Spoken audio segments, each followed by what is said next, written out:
আসসালামু আলাইকুম ভাই। ওয়ালাইকুম আসসালাম ওয়া রাহমাতুল্লাহি ওয়া বারাকাতুহু। ভাইজান, এই গাভীটা আপনার আমি কতটুক দুধের কথা বলে দিছিলাম, আপনি কতটুক কি দেখি পাচ্ছেন একটু ফিডব্যাক দেন। ভাই এই গাভীটা আপনি যখন দিছিলেন তখন জি আপনি বলে দিছিলেন 8 কেজি 7 কেজি 8 কেজি দুধ হতে পারে, জি এই জি অবস্থায় আমি নিয়ে আসছিলাম।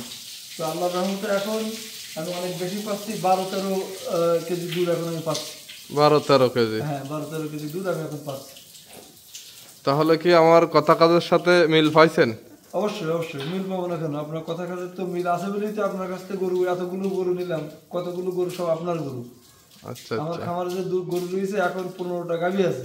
জি। 15টা গাভীর ভিতরে একটা দুইটা বাদে একটা বাদে। হ্যাঁ একটা বাদে বাদ বাকি 14টা গাভী আপনার। আলহামদুলিল্লাহ। তবে ভালো থাকেন। দেখুন প্রিয় দর্শক ভাই বোনেরা, এই সেই গরুটা, যে গরুটার ফিডব্যাক আমার ভাইজানের মুখ দিয়ে শুনলেন। এই গরুটা আমি কিনেছিলাম মাত্র 3 পোয়া দুধ অবস্থায়। সেই গরু আমি স্যালাইন, ক্যালসিয়াম এবং ট্রিটমেন্ট করার পরে 8 কেজি দুধ চলে আসার পরে আমি আমার ভাইজানের কাছে বিক্রি করছিলাম।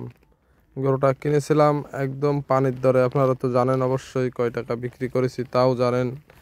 দেখুন সেই গরুর ফিডব্যাক এখন আমার ভাইয়ের মুখ দিয়ে শুনে দেখুন কতটুক দুধ, 12-13 কেজি।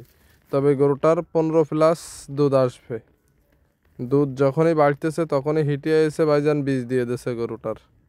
আর গরুটার বীজ দেওয়ার কারণে মনে করেন দুধটা একটু এদিক ওদিক হবে 2-5-10 দিন, তারপরে আবার টুকটুক করে দুধ বাড়বে।